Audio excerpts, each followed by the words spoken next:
the Pleiadian Council of Light, a much bigger picture of your truth. Greetings, we are the Pleiadian Council of Light. It is wonderful to connect with you. Thank you for this transmission. You are now ready to take on the challenges that lie ahead of you. Over the course of your last Earth year, you have faced numerous obstacles and have successfully navigated through them, emerging stronger and wiser. This journey of overcoming adversity has equipped you with valuable insights and resilience. Now is the moment to begin to construct your new Earth. This vision will reflect your individual efforts. We do understand that this monumental task may seem daunting. However, as you embark on this journey of personal transformation and actively work towards building a positive future for yourself, you simultaneously contribute to the intricate tapestry of your new Earth reality. The future is indeed yours to create, shaped by your intentions, dreams, and actions. Each step you take in this direction not only impacts your own life, but also resonates throughout the collective consciousness, influencing the world around you. Many of your star families will play a significant role in guiding you toward a higher, conscious way of being. Their wisdom and support will help illuminate your path, encouraging you to explore the depths of your potential and the expansiveness of your spirit. With the attainment of higher consciousness comes an understanding of profound spiritual concepts, allowing individuals to perceive reality through a lens that is far more expansive than the traditional human experience. This elevated state of awareness enables a deeper comprehension of the interconnectedness of all life and the intricate web of existence that binds us as a whole. As humanity embarks on the transformative journey towards evolving into a galactic society, the horizons of your understanding will broaden. You are about to find yourselves in the presence of a diverse array of beings from various corners of the universe. These beings, each unique in their appearance, culture, and technological advancements, will share their rich tapestries of knowledge and wisdom. They will come from civilizations that have traversed different paths of evolution, each contributing a distinct perspective on the nature of consciousness and the universe itself. Some may possess ancient wisdom that has been passed down through generations, while others may offer insights derived from advanced scientific understanding that harmonizes with spiritual principles. The convergence of these diverse practices, philosophies, and beliefs regarding the pursuit of higher consciousness will create a vibrant mosaic of understanding, which will greatly enrich your own spiritual journeys. Despite the myriad of differences in their origins, teachings, and experiences, a fundamental truth unites all forms of spiritual awareness. We each possess a spark of the Prime Creator. Within us this divine spark is the very essence of who we are. It represents your conscious awareness, the core of your being, that connects you to the universe and all of existence. This connection is akin to a cosmic thread that weaves through every aspect of existence, linking you to not only your fellow humans, but also to the many forms of consciousness throughout the entire multiverse. As humanity continues to evolve and expand its understanding of the cosmos, you will find yourselves embracing a more holistic view of existence. One that honors the sacredness of all life, and recognizes the divine interconnectedness that binds us all together in this grand cosmic dance. Once you awaken to the understanding of oneness, you begin to recognize the interconnectedness of all life. You begin to understand your true connection, and you naturally evolve toward a more loving and service to others mentality. As your consciousness evolves, your spark within, which is your spirit, becomes brighter, more powerful, and begins to vibrate at a much faster pace. The physical bodies you inhabit must adapt to the new vibrations of your spirit. Therefore, your body must raise in vibrations as well. This is what it means to ascend into a higher dimension. While this is a personal pursuit of awareness, you contribute to the collective consciousness of humanity. But that isn't all, you also contribute to the collective of the multiverse as a whole.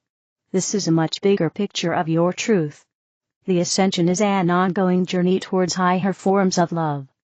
Embrace this transformation with an open heart and mind. We love you, and are here with you. We are the Pleiadian Council of Light. Pleiadians of Alcyone. Intuitive Astrology Forecast for 2025. 2025 is a number 9 year in numerology, which represents the closing of a cycle. Things tend to come to a culmination or harvest point in a number 9 year, as we are able to reap what we have sown, and close the door on things that we need to let go of. While our numerology points to a year of endings, astrologically, we are shown that all endings pave the way for new beginnings, as in 2025, we remarkably have 4 major planets, and the lunar nodes changing signs. It is incredibly rare to have so many planets changing signs in 1 year, so this definitely makes 2025 stand out. Going in celestial order, we have Jupiter moving into Cancer, Saturn moving into Aries, Uranus moving into Gemini, and Neptune moving into Aries. The lunar nodes also shift into Pisces and Virgo. Jupiter moves every 12 months, so its move is to be expected, but slower moving planets, like Uranus and Neptune, spend close to a decade in each sign, so this is definitely something to watch. Fitting with the theme of endings, it seems that 2025 will be helping us to wrap up some big cosmic cycles that we have been working with for some time. Things are likely to come to a head, as these planets complete their journeys, and get ready to begin new ones. We also have the cosmic lovers, Mars and Venus, both retrograde in 2025, back to back. We kick the year off with Mars in retrograde, but shortly after it ends, Venus has its turn. It seems that the universe wants us to really slow down, reflect, and recalibrate, especially in the first part of the year, when it comes to what we are choosing to spend our energy on, Mars, and how we give to others, Venus. 2025 also brings a new eclipse cycle in Pisces and Virgo. On each eclipse, we will be guided to bring harmony and balance to the spiritual, Pisces, and the practical, Virgo. Both Pisces and Virgo are strong feminine energies that encourage us to lead with our intuition and spiritual gifts. We are also gifted with 2 blood moon eclipses this year, one in April and one in September. Blood moon eclipses are the most potent kind we can experience and tend to bring powerful endings, further supporting the vibration of our number 9 year. With so many big planetary moves in 2025, it seems that the pace is changing. While we may not be able to fully realize all the shifts and changes this year, it does seem we are getting little tastes of what is to come when we begin 2026, a number 1 year in numerology, and a time of new beginnings. Let's now do a breakdown of the major astrological events of 2025.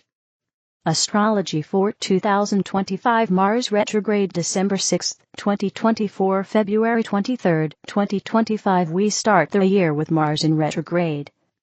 Mars began preparing for its retrograde journey back in October 2024.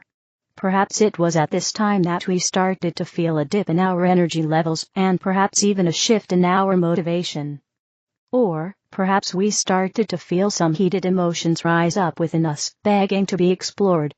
Maybe we also felt a need to armor up in some ways and protect ourselves. It was at this time that Mars began planting seeds for its retrograde journey, which officially began on December 6, 2024. Now, as we move into 2025, Mars retrograde is continuing to help us recalibrate our energy levels and what drives us. We may feel extra sensitive or charged up when it comes to our home and family life, or we may find that a lot of our attention is being drawn in this direction. We may feel it is time to make changes in how we are utilizing our energy. Mars will remain in retrograde until February, but won't emerge from its shadow phase until May 2025. You can read more on this here. Lunar nodes move into Virgo and Pisces January 11th. The lunar nodes move into Pisces and Virgo, setting us up with a new eclipse cycle. With the North lunar node moving into Pisces, and the South lunar node moving into Virgo, it seems that we are being called to step into more of our intuitive, peace-on qualities, and to anchor our purpose towards the spiritual. We are invited to feel with compassion, and to remember that we are indeed all connected. With the North node moving into Pisces, we hope to see a push towards peace, love, and harmony. we may see a rise in creativity or a greater shift when it comes to our spirituality. On the flip side, however, we may see more extreme religious views or harmful actions taken in the name of religion.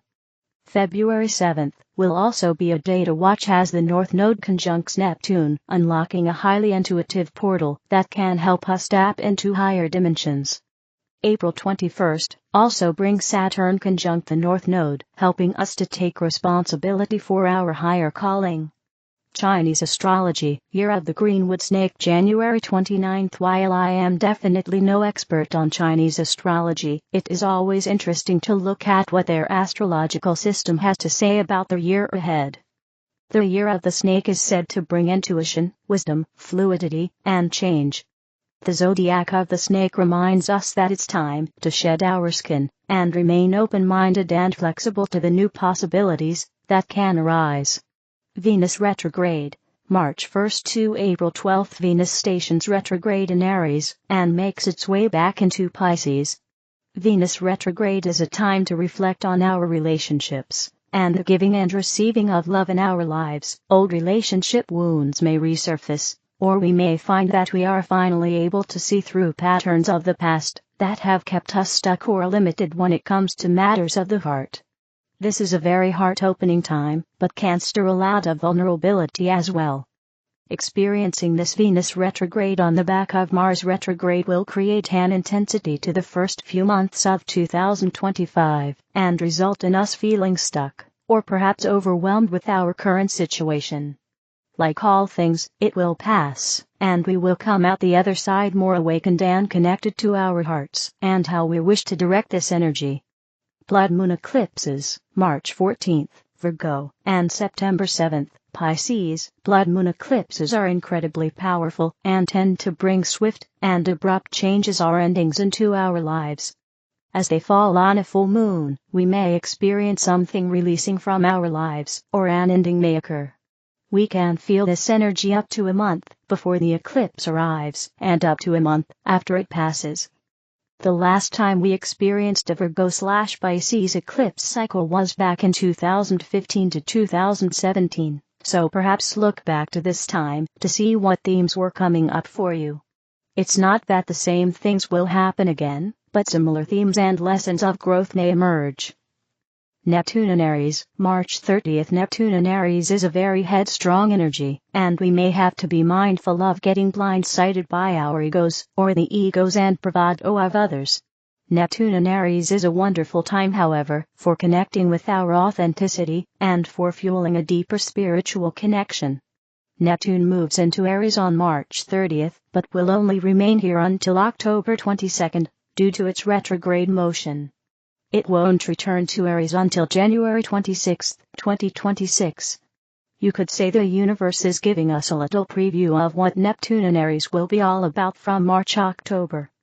As Neptune is such a slow-moving planet, the last time it was in Aries was back from 1861 to 1875, so this is definitely a rare and special energy to work with that will transcend us to new levels of consciousness.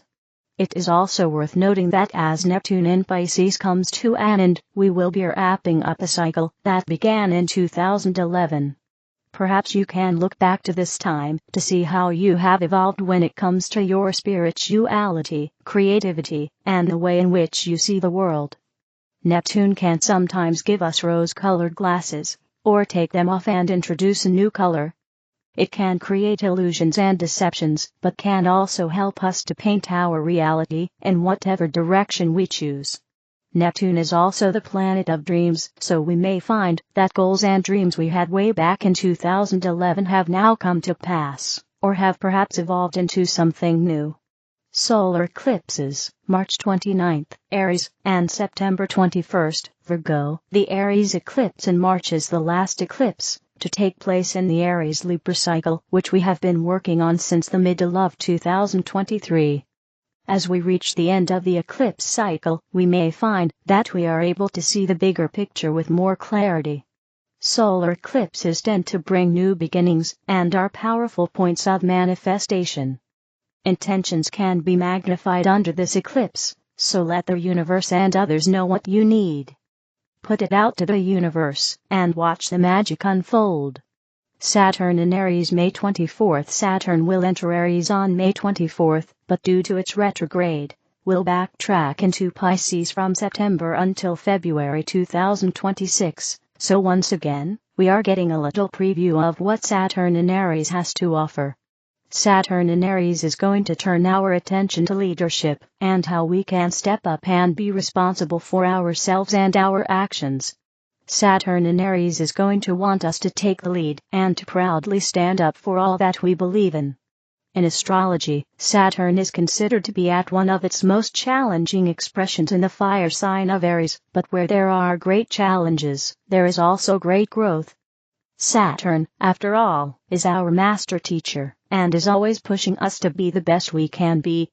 The last time Saturn was in Aries was from 1996 to 1998, so you can think back to themes that were perhaps prevalent in your life to see how you may experience this new Saturn in Aries cycle.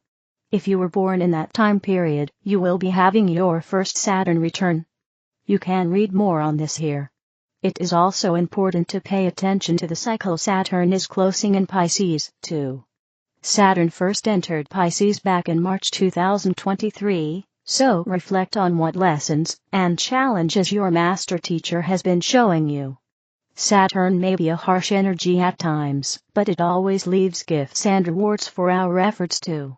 Jupiter in Cancer, June 9th. Jupiter is another major player to move zodiacs this year, and will shift from Gemini into Cancer. Jupiter in Cancer is going to turn our attention to our home and family life, and will center most of our attention and focus on our immediate environment. Jupiter moves into Cancer on June 9th, and will remain here until mid-2026. Jupiter loves to be in the homey, heart-centered sign of Cancer, and this cosmic union is considered to be a highly favorable one. While Jupiter is in Cancer, we may be feeling more sensitive, especially when it comes to our familiar relationships, and how our needs are taken care of. We may come into a deeper understanding of what we need to feel nourished, or may finally take steps to care and nurture ourselves on a deeper level. Jupiter in Cancer is also a positive omen for those looking to start a family, heal family relationships, move, or sell a new home, and for creating more love in our lives. Whenever a planet moves into a new sign, it is also important to pay attention to the cycle that just ended. Jupiter has been moving through Gemini since May 2024, so reflect on what expansion and themes have come up for you. You can read more on the Jupiter and Gemini cycle here. Uranus in Gemini, July 7th. Since 2018, Uranus has been moving through the earthy and stable sign of Taurus. This has not been a favorable position for Uranus, but we have survived through it all. Now, on July 7th, Uranus is going to dip its toes into Gemini, bringing a new wave of energy and the start of new cycle. Uranus is the planet of change and awakening. So, as it shifts zodiacs, we are going to feel the rumbling. Uranus will remain in Gemini until November 8th, before retrograding back into Taurus until April 2026. So once again, in 2025, we are getting a little taste of what this new cycle is to bring. In Taurus, Uranus has been rocking our foundations and testing their strength and longevity. On the world stage, we may have seen upsets in the financial industries, agriculture, and the environment, all areas that Taurus presides over.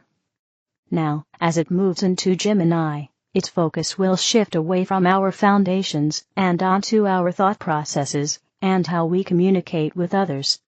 In Gemini, Uranus will bring big changes to the world of media and communications.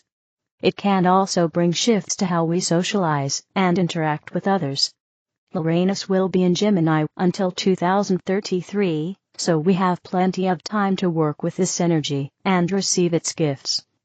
As one cycle begins, another closes, and seeing as we will never experience Uranus and Taurus again, it is definitely worthwhile reflecting on your foundations and how they have evolved, strengthened, and shifted since 2018 as Uranus has made its way through Taurus.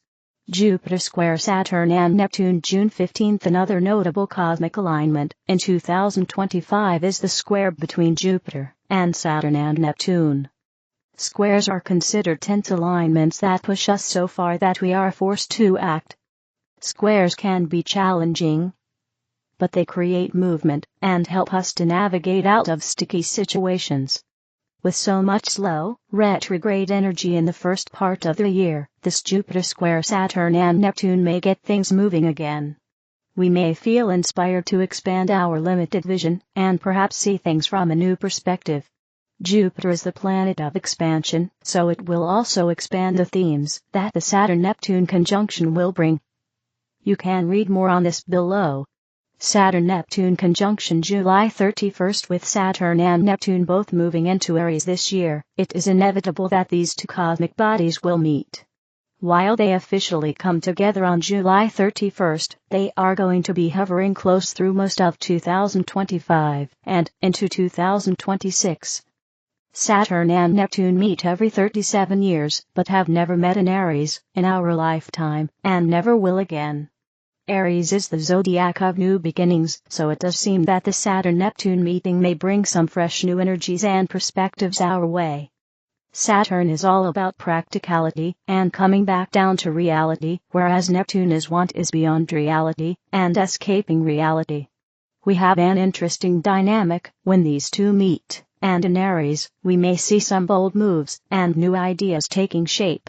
It may also be worthwhile mentioning that I was born under the last Saturn-Neptune conjunction, which took place in Capricorn, and I feel this planetary pair has helped me to take my spiritual ideas, Neptune, and bring them into reality through this website, Saturn. Saturn is helping to make things tangible and understandable, and Neptune is feeding into the spiritual and creative energies. One of my astrology teachers also pointed out that the very name of this site, Forever Conscious, is very Saturn-Neptune in nature, with Saturn representing the forever part and Neptune representing the conscious part. It remains to be seen what the Saturn-Neptune energies will bring. But even in Aries, we can expect to see some tangible or practical applications of the spiritual. Summary of the astrology of 2025. The first part of 2025 is likely to feel slow and sluggish due to Mars and Venus retrograde. We may really feel challenged when it comes to our feelings of motivation and what ignites our heart's desire. In March, we are greeted with a potent blood moon eclipse, which is likely to stir a lot of emotions, and perhaps see us experiencing the end of something significant in our lives. We may feel stuck in a huge surge of emotions, but eventually, things will clear, and perhaps even look brighter than they were before. As we reach the midway mark of 2025, we will be working with lots of new planetary cycles and big cosmic events, including the Saturn-Neptune conjunction. It is at this point that we may feel things moving forward and that we are able to gain some momentum. September brings another blood moon eclipse, which will once again rattle our world and perhaps stir our emotions, but following this, we end 2025 with a lot of growth and room for new beginnings. Wishing you a blessed 2025. Tunia, be conscious about self-labels. My dearest brothers and sisters, this is Tunia speaking. I love you so very much. I hope you had a great Christmas and happy holidays. And I hope that you will have a very good new year. I expect that in 2025 things will finally turn around for the better, including on the physical and practical levels. New Earth may not yet fully unfold in 2025, but things will likely significantly improve during 2025. For today, I want to share something that I hope may be able to help you let go of blocks and barriers so you can embody love to a deeper degree. In past messages, we have noted that people often don't see reality. Instead, they see labels. So, for example, a person may see someone who is on the other political side not as another person, but instead they may see them as a Democrat or as a Republican. In that way, they no longer see an individual. Instead, they see someone who is lazy, or someone who is dumb, or someone who is racist, even though they don't actually know the other person. After all, the other person is a Democrat or a Republican, and Democrats or Republicans are lazy, or dumb, or racist. Now, I don't want to say that you should never label anyone. After all, your mind is a labeling machine, and if I tell you that you should never label anyone, and you accept that statement, then what will likely happen is that you will continue labeling people subconsciously, while telling yourself that you're objective, and that you never label people. And then your shadow and your amount of unconsciousness will grow. So instead, I will say that you should be conscious about labeling people.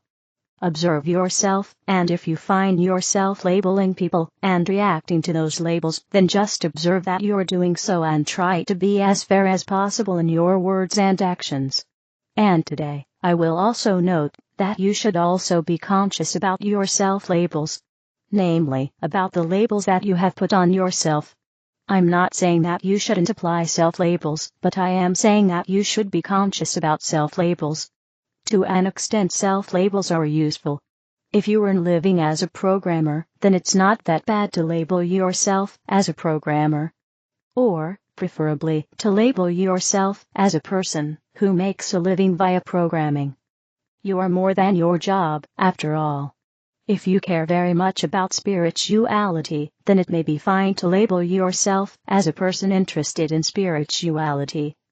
That said, I would be slightly careful with labeling yourself as a spiritual person, because that can make it sound like everything you do is automatically the spiritually optimal thing to do, because you are a spiritual person.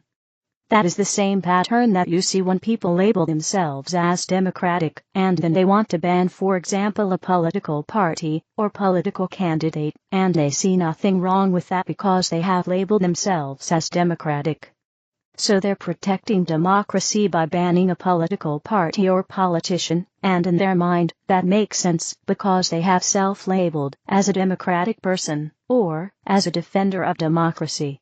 Or a person might label themselves as a scientific person, and they might want to ban an expert or a scientist from speaking, and they see nothing wrong with that because they have labeled themselves as a scientist. So they're defending science by violating the scientific method. So in that way, positive self-labels can be a bit dangerous, because they can be used to justify behavior that otherwise clearly seems bad. On the other hand, negative self-labels can make you depressed, or can really hold you back from trying things and taking risks and pursuing what you want. A quality of many Americans, for example, is that they often don't have "I can't" as a self-label. You can really hold yourself back if you label yourself as some kind of victim. Even if you genuinely are a victim in some way, it's useful to be able to see multiple perspectives. Perhaps one perspective is that you are a victim. And perhaps another perspective is that you still have some genuine qualities or skills. You may still be able to build at least an okay life for yourself. Even if you were dealt a bad hand, that doesn't automatically mean that your life is destined to be miserable. Plus, perhaps you genuinely are a victim in one way, but perhaps you also have some amazing talent. Or perhaps you have great parents. Or perhaps you were born with a high IQ. Or perhaps you have good friends. Not everyone has that. And sometimes people even think they're being held back by something that they aren't in fact being held back by. For example, there are women who think their life is harder overall because they're a woman. And there are men who think their life is harder overall because they're a man. So, probably at least some people are excessively focusing on the negatives of their situation, and are insufficiently looking at the positives. The grass isn't actually greener on the other side. It only seems that way if you don't appreciate your own grass. Also, different people may go through the same thing, and stick wildly different labels on themselves as a result.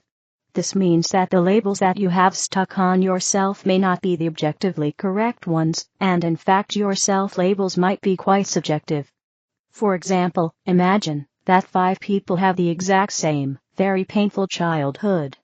One sees themselves as a victim. One sees themselves as irreparably broken. One sees themselves as a survivor, as a strong person. One sees themselves as having gained important perspective and lessons from their suffering. And one sees themselves as a wounded healer, as someone who can help others because of the suffering they themselves endured. One experience 5 different labels that people can put on themselves, which means that certain self-labels that people have may be a lot more subjective than they realize. The words I am are powerful, so be conscious about how you use those words. So, what labels have you stuck on yourself? I invite you to take a minute to reflect on that. What kind of person are you? Again, start out by just observing. Observe first, don't immediately judge or tear down your labels. Next up, how do you view your time here on Earth? Is Earth a prison? Is being there pretty okay, despite all the painful and hard things? Is being on Earth just genuinely fun and rewarding? Or do you not enjoy it, but you are willing to be of service? Or do you not enjoy it at present but are convinced that if you keep working at it, one day your life will become enjoyable? If you want to share in the comment section, perhaps anonymously, please feel free to do so. I love hearing what people think. Regardless of how you label yourself, I think you are amazing. And I love you so very much. You are fully worthy of being embraced, as you are right now. And I wish you an amazing Christmas, and indeed a great 2025. Your star sister, Tunia, source, rayofflight.com. The other videos are in the English video playlist. Help me spread the light, click like, share, and subscribe to the channel. Thank you.